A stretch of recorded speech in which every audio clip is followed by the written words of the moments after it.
Hi, this is Gary. You're watching How to Play Monopoly, part 3 of 3. In this segment, we're going to cover basic trading concepts and strategy.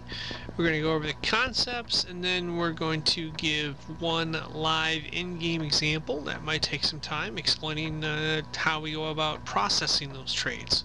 So let's go ahead and get started. Well, taking a look at the basics of doing trades. First off, we know that trades can be challenging to pull off. Usually in order to pull them off, they have to be a win-win. And unfortunately, what an opponent wants can sometimes be expensive. So we have to evaluate trades on a case-by-case basis, per se. Now, in order to win the game, you want to make smart trades, and you want to make strategically sound trades. So what I'm going to do is I'm going to cover my criteria for making a trade. First off, you want to improve your current cash flow. That should be obvious. A second piece of my criteria is you want to do a trade that offers future upside. Another reason for doing a trade, obviously, is to prevent an opponent from significantly improving their cash flows. And what I mean by that is, what is my relative position? Does this trade improve it, or does it make it worse? And when I say what is my relative position, I want to think in terms of the big picture. What is the big picture of everything? And we're going to cover that in an example.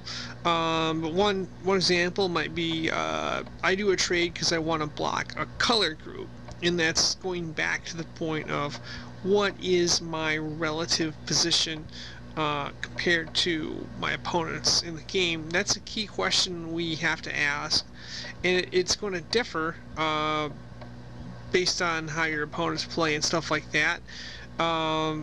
Initially, you want to improve current cash flow by going with the rails, utilities, and so forth. But as you move on, you want to make smart decisions. Now, in these examples we're going to look at, I'm playing against artificial intelligence, so they actually make tougher trades. But if you're patient, you can find good spots. Now, this chart I put together looked really nice when I initially did it, and it looked good in my book, but it might not necessarily look good on this thing here. It might be too small, so try to bear with me here. Basically, I'm showing this point in the game where I am actually second in cash flow to a player named Amanda. I have around 80-ish, and that opponent has 124. Now, what I've done here is on the left is I've put a screen that shows cash flow and holdings. You can see the color of the properties.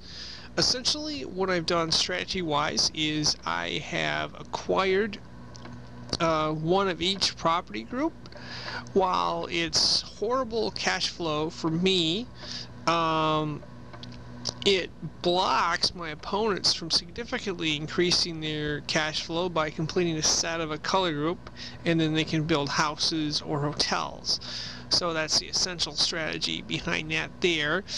And I can basically block everything but what I'm circling there in blue, and that is the Mediterranean Baltic properties, which my opponent Amanda owns there. I don't think it's coming through clearly on the screen here.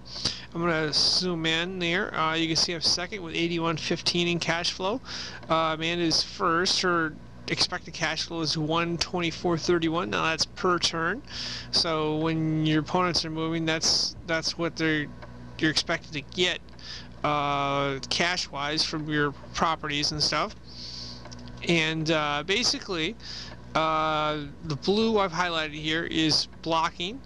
And that's where the value comes. It's not cash flow value. It's just to prevent my opponents, or going back to the example I used with the relative position term.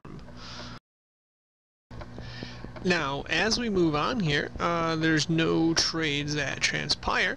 So what that means is we're going to build up cash flow, similar to that chart I was trying to show you earlier, where my position is expected to be second. So after several turns, the cash flow actually looks like this on the right here.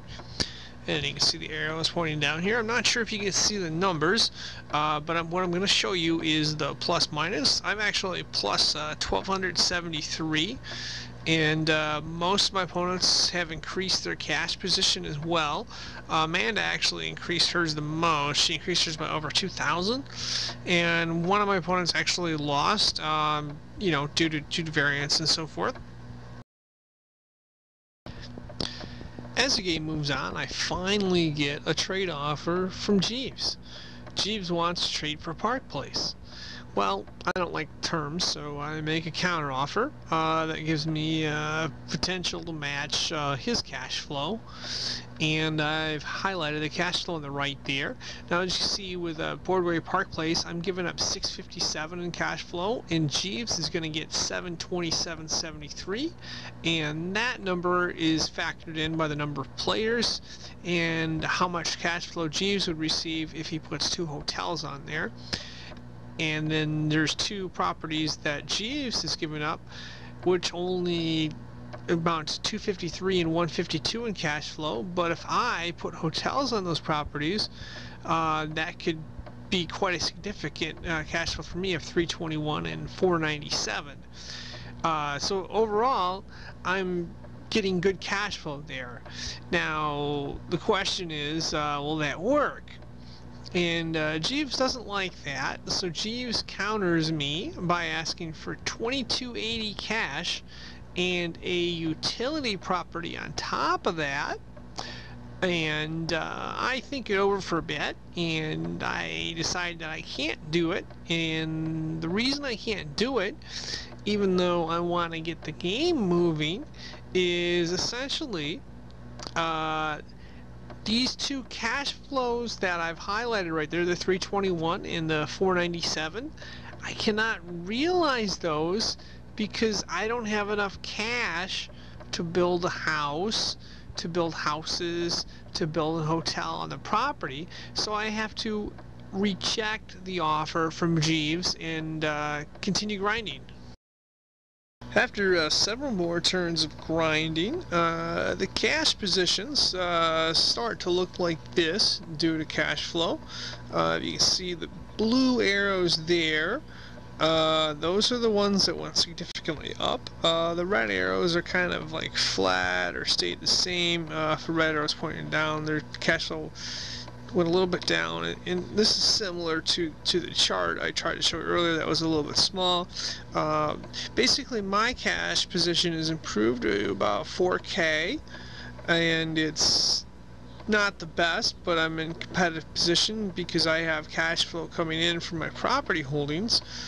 And going forward, Jeeves decides to offer a variation of the earlier trade, except this time it's 1780 in cash. Well, I decided to look it over, and I made a copy or a spreadsheet of the cash flows, how they would change based on this trade, where I'm giving up 1780 in cash. That leaves me with 2300. And the important part of this offer is I can realize the cash flows from Oriental, Vermont, Connecticut, St. Charles State, Virginia. I can realize those properties because I have like 2400 in cash, so I can buy hotels and I can buy, you know, houses to get the 497 and the 391 number, whereas I'll be benefiting because obviously when I'm shipping cash to Jeeves, he's going to be able to put hotels on Boardwalk and Park Place. So I go ahead and I take that because that's going to improve my cash flow to number 1. And the other important part is I can block any other trades because I have a blocking property. I have one of each color group, with the exception of the Mediterranean, which is really small in cash flow. So I can use my position moving forward. If you look at the cash flows here, I don't know if you can see that, but when you look at the cash flows here, I can block any other color group sats, and that helps me throughout the game. And about 2 to 4 hours later, well, guess what? I'm not gonna make you waste a lot of time going through this, but I ended up winning. I have about 34k, and that was due to making the strategic trades and holding properties that blocked color groups so none of my opponents could get a monopoly. And that concludes our tutorial, part 3 of 3 on the basics of doing trades. Hopefully this helped out you a little bit.